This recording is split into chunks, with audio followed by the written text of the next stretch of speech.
With the Euros done and dusted, our attention returns to domestic football. I know my predictions are coming in quite early, especially that not many new signings have been made, but this is just how I see things as they currently stand, so try and not get too salty if I don't have your team in your ideal position. This is just my thoughts on things. Time to get stuck into it. And going down at the conclusion of the season, I have Norwich in 20th, Burnley in 19th, and Brighton in 18th. And first off, I know Norwich won the championship and all last season, but the Premier League record has been atrocious, and to be honest, I don't really see this changing. I hope for their sake it can change, but I just don't see it. But don't worry Norwich fans, you'll likely be back in 2 to 3 years anyway. Burnley have been on the decline the past year, and they just did it enough to stay in the Premier League for another season, but I do not see them avoiding the relegation zone this time around. They don't really play an attractive brand of football either, so I won't be too sad if they do end up going down. Something that would please William Mackenzie. Burnley can fuck off. Brighton getting relegated would be a bit of a shock to some, but there is usually one team that goes down somewhat unexpectedly.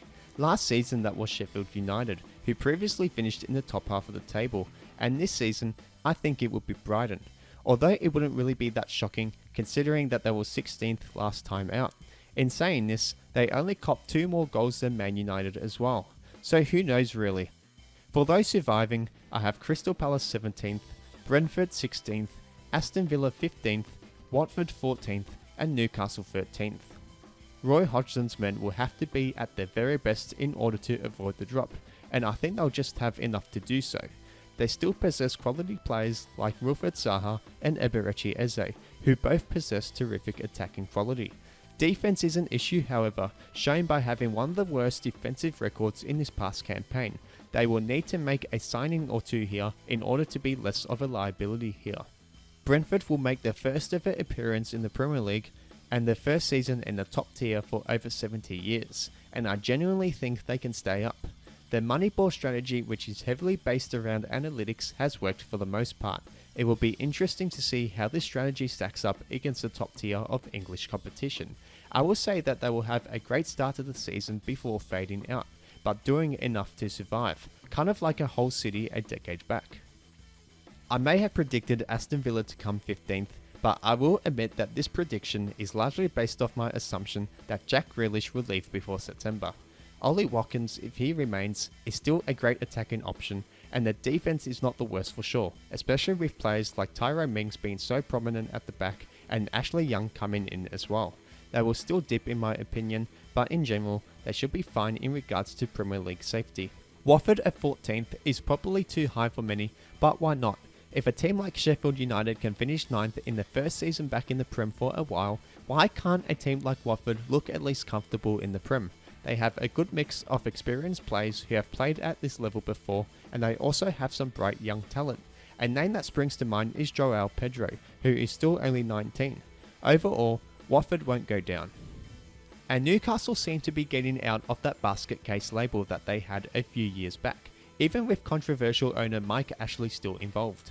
Although Newcastle fans will still want the team to be under new management, it could be a problem too if they don't spend and reinforce the team, but for the most part, I expect Newcastle's season to be similar to the last time. In summary, they're a run-of-the-mill team who aren't awful, but they're not great either. In the 8 to 12 spots, I allocated West Ham 12th, Southampton in 11th, Wolverhampton 10th, Arsenal 9th, and Leicester 8th. West Ham had a phenomenal campaign last time out. They of course won't need to worry about relegation, but they are unlikely to replicate their last campaign. Maybe if Michail Antonio can stay fit for the season, then maybe, but it will be tough for them to get Europa qualification again.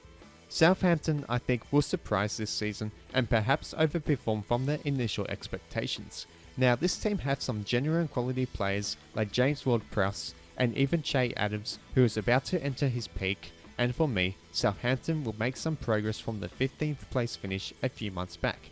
Defense is the main concern, but I'm sure that they will patch this up when they do start to ramp up their signings. Wolves are coming off a rather disappointing season where they couldn't even crack the top half of the table. I reckon though this will change, as I really do think they just have too much quality in that team to have another season hanging in the lower half of the table. Names like Ruben Neves and even young gun Fabio Silva spring to mind when you think of their talent. Even though they did lose their coach Nuno Espirito Santo to the Spurs, and with a bit of an adjustment period possibly needed, Wolverhampton will just about be a top half team again. Arsenal have been dreadful in recent times, and I think the pain honestly continues. Sure, they have some genuine stars like Bukayo Saka and Pierre-Emerick Aubameyang, and to their credit, they were only one of 3 teams to concede fewer than 40 goals last season. However, not much has changed in management at the corporate level, so I don't know if the team will get much support from above, and they need this support from above if they are to become a genuine Big Six performer again.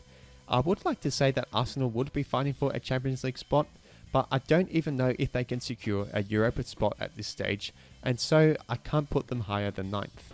Leicester in 8th could be a bit dramatic, as they still have top players all over the pitch, and they have already made a couple of good signings, so you could even propose that they'd finish higher this season. But given the strength of the top 4 sides and the emergence of other teams late on, I see their performances dipping slightly. It might make little sense, this prediction, sure, but sometimes even if you have players like James Maddison, Yuri Tillemans and Kagla Soyuncu, it just doesn't completely come together for a full season. Those missing out on top 4 will be Everton, who I've got in 7th, Tottenham in 6th and Leeds 5th. Everton got off to a great start last season, only for it to evaporate in the end. Under new coach Rafa Benitez, I see the performances gain an uptick. Unlike Ancelotti, who I actually think is still the better coach out of the two, Benitez has experience in the Premier League, and this should help Everton set up better against teams who like to frustrate. For Everton to take the next step, they need to be more prolific in attack. Dominic Calvert-Lewin needs some help from other players to contribute to the scoring, like from Richarlison, who's capable of scoring double digits in the Prem, and probably the midfielders need to get amongst the scorers more if they are to really take the next step. Tottenham are in real danger of losing Harry Kane, but despite this, I do think he will be convinced to play on for one more season. Even if Kane stays on, it's hard for me to see them secure a Champions League berth in 2022. Although still rather prolific in attack, I don't think the midfield is the best, and it did let them down quite a bit last season. And if Jose Mourinho couldn't get Spurs into the top 4, I don't think the new coach Nuno Espirito Santo can do it either. I am not the biggest fan of the defense either, particularly as Mourinho played very defensively, and if Espirito Santo does play a more open brand of football, it could leave the Spurs exposed. The prediction could change if they make some genuine signings, but for now, I can only put them 6th. Leeds fans have not been this excited about their team for about 20 years, and it is great to have Leeds truly back in the Premier League, and I believe they can take another step under Marcelo Bielsa. This team is unbelievably fit and can outrun any team in the league, and if they can add a couple more pieces like Junior Firpo, then Leeds will not only improve considerably, but even challenge for a top 4 spot. Calvin Phillips looks like he'll be even better with the form he showed in the Euros, and Rafinha could have an even better year too, whilst Luke Ayling continues to go somewhat under the radar with his consistent performances and is one of the better fullbacks in the league, who can also play many positions. The adaptability of this Leeds team too is a good reason why I have them doing so well. Top 4 time, and Liverpool will just scrape in a 4th place finish, while I have the rivals Manchester United in 3rd. While Liverpool had a historic season 2 seasons ago, they did once again technically have a historic season just this past season, but this was rather due to the club going on a record losing streak at home. They did have a lot of injury concerns too then, and they should be getting these players back now from injury. In particular, the return of Virgil van Dijk will be critical to that Liverpool back 4, but could they be back in contention for a second Premier League title in 3 years? Sure, I think they can, potentially, although I just don't see it happening. There are better teams in my view, and Liverpool probably aren't as strong as they used to be in midfield, and need someone like a Thiago to really step it up if they are to be a title contender. And even with the Salah, Mane and Firmino trio, they're all approaching 30, which is still a good age to be fair, but we'll see if it can be formidable, which I still expect it to be, but cracks could start to appear. Manchester United have made their title intentions clear with the signing of Jadon Sancho, who will add more firepower to the already strong attacking options Ole Gunnar Solskjaer has available.